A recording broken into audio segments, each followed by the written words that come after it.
Tere, mina olen Kuldar Leis ja kes kaugemalt ei näe, et see on nii allpool, aga küll varsti näeb paremini. Ja ma olen siis koos teiega selle tiimi juht, kes teeb aastal 2024 suurepärase Euroopa kultuuripealinna Tartu 2024 koos Lõuna-Eestiga.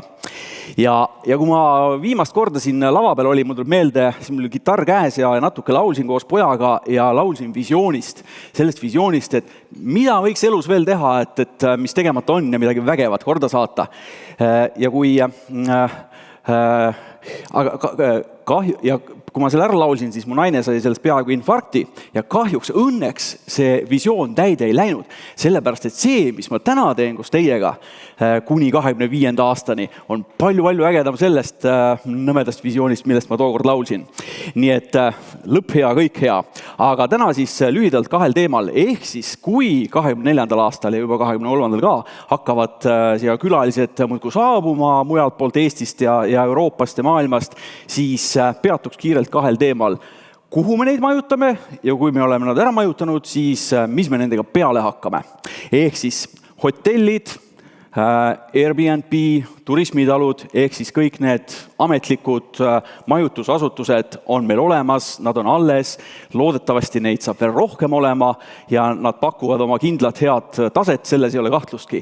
Aga fakt on see, et sellest ei piisa, ehk siis lisaks hotellidele me peame veel leidma variante, kuidas külalisi vastu võtta. Ja 3 sellist võimalikku varianti on siin nagu olemas ja esimene on sõbrad-tuttavad. Kui ma oma perega käin Tallinnas mingil üritusel, siis reeglina ma ei peatu hotellides, vaid meil on 2 sellist sõber-perekonda, kelle juures me vaheldumisi käime. Me saame ajada oma jutud ära, käia üritustel ära, siis jälle juttu ajada, kõik on tip-top. Ehk siis teeme nüüd vastupidi. Kutsume need oma sõbrad või ka tuttavad, kutsume nad endale 23. 24. aastal ja külla ja majutame neid ise oma kodudes. No, see vale häbi, et võib-olla mu voodi ei ole nii hea või on vetsusi vähe, see absoluutselt ei määra, sest kui me ise läheme kuhugi mujale, siis need pisiasjad ka ei sega absoluutselt. Ehk siis piltlikult igale tartlasele oma tallinlane ja igale lõunaeestlasele oma põhjaeestlane.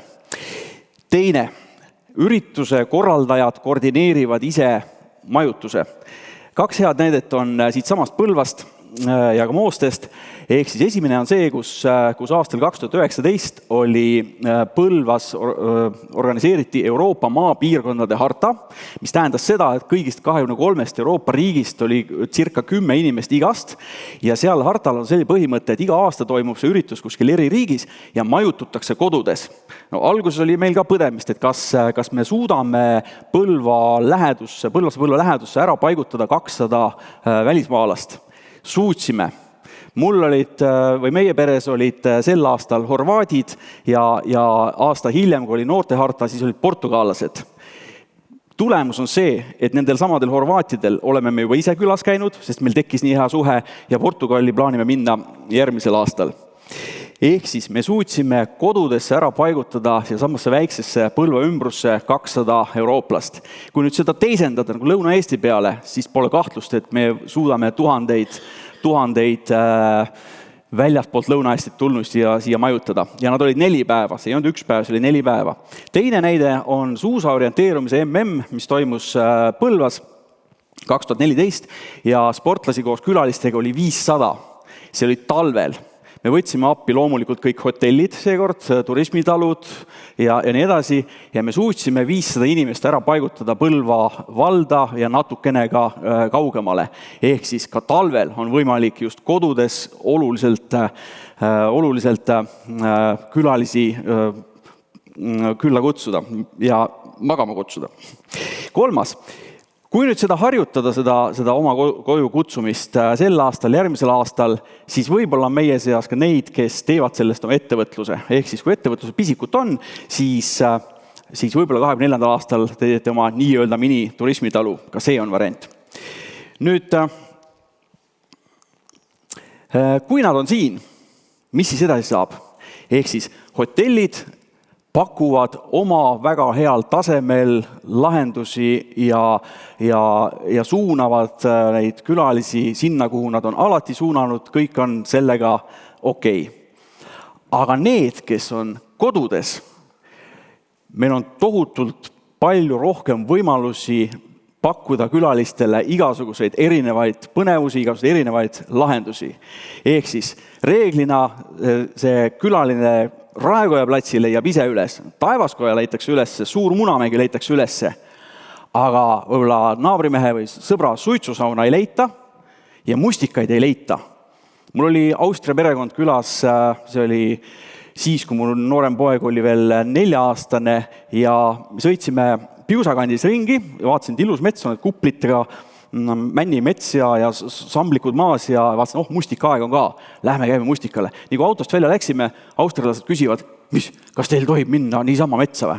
Et võibki minna metsa, loomulikult võib. Oi, ja seal on mustikad, on ja mustikad. Ma ise nagu suurem sorti küürutaja ei ole, ma jäin nagu auto peale, aga austrialased läksid koos mu 4-aastase pojaga, läksid pooleks tunniks mustikaid korjama, ei olnud keeleprobleemi. Keeled olid sinised, see probleem oli, aga muud ei olnud. Ehk siis, ja sellest nad räägivad senimaani, kui suhtleme, et vot, kus teil olid mustikad. Või teine näide, need samad portugaalased, kes meie juures olid, kutsusin sauna, mõtlesin, et ega portugaalised, ega nad ei tule, tulid. Ja õhtul, kui neil oli üritus Kultras, mida nad ise pidid organiseerima, siis vahetult enne ürituse algust nad ütlesid, ei, nad ei lähe, küll hakatakse ilma ka pihta, et lähme veel sauna. Nii et vaat siis portugaalasi, nendel muidugi see tund siia-sinna ei tähenda ka suurt midagi, aga järgmine aasta me lähme külla, vaatame, kas nendel saun on juba valmis, mis nad lubanud on. Ehk siis meil on võimalik pakkuda nagu erinevaid selliseid naudinguid, mida standardselt kuskilt ei leia. Kui me ise käisime selle harta raames Tšehhis, siis ööbisime Tšehhi perekonnas, kui vanem perekond oli, proua rääkis natuke vene keelt, aga peremees ise rääkis ainult tšehhi keelt. Ja üks õhtu kutsus ta meid siis oma viinamarjadest tehtud veini maitsma oma veinikeldrisse. No ei olnud tšehhi keelt vaja. Chardonnay on ikka Chardonnay ja kõik olime rahul ja senimaani räägime. Nii et igal ühele tuleks leida mingisugune, mis teda nagu huvitab. Ja lõpuks siia lihtne näide, et mul on selline kiiks, et kui ma käin kuskil mujal maailmas ja mingi kohaga tekib natukenegi side, siis ma ostan sealt kaasa selle taldriku. Ja see on siin nagu näide, mul paar seina veel. Ja viimane kord, kui Puudus käisime, Puudu on ka Euroopa kultuuripealinn 2024, siis küsisin kohalikelt, et viige mind poodi, kus on Puudu taldrik müügil. Ei ole, meil ei olegi sellist traditsiooni. Ma ütlesin, aga mis siis saab, et mul taldrikut vaja. Ja siis üks tütarlaps ütles, et mine käi seal second hand poes, et võib-olla seal midagi taolist on. No jalutasin sinna 10 minti siis sinna second hand poodi, olin siis kohalikega seal, peaaegu sama särk oli seljas, Tartu särk kohalikega siis second hand poes ja vaata ringi, ei ole taldrikut. Lõpuks vaatasin, et tagasi oli eestlane, et küsin ikkagi selle kassapidaja käest, et kas teil taldrikut on. Ta ütles, et ei ole, aga ma olen käinud tagaruumis.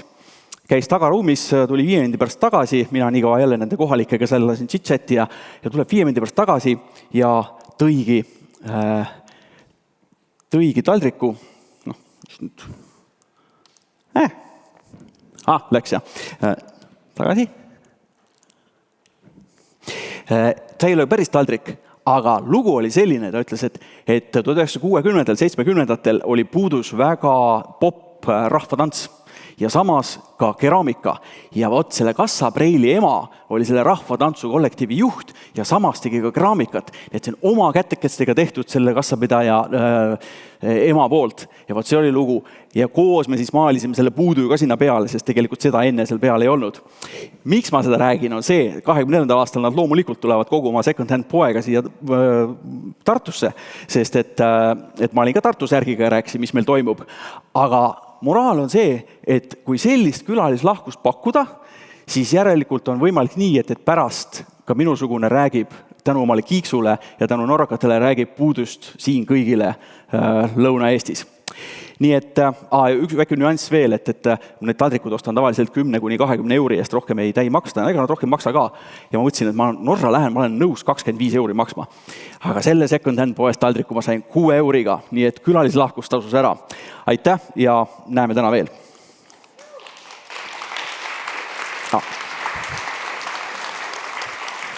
Aitäh, Kuldar! Tuletan meelde, et oma küsimusi saab siis lisada Slido keskkonda, Slido /kultuurikompass. Kuna sinna veel ei ole küsimusi tulnud, siis ma küsin esimese küsimuse julgustuseks. Mis on sinu viimane meeldejäävaim külalislahkuse kogemus?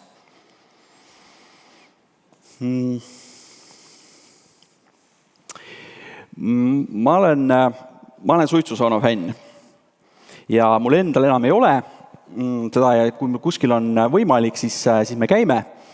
Ja ma arvan, et see on ka see teema, mis meile tundub kuidagi loomulik, aga see on võib-olla see teema, mida tasuks rääkida kõigile, kes tulevad kaugemalt. Et ma mõtlen isegi mitte sealt Tallinnast, vaid veel kaugemalt.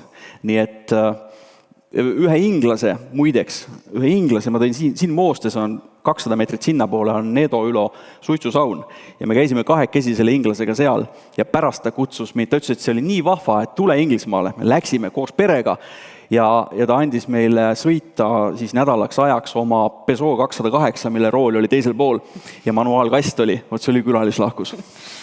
Sa oled väga hea võõrustaja, aitäh sulle, Kuldar! Aitäh!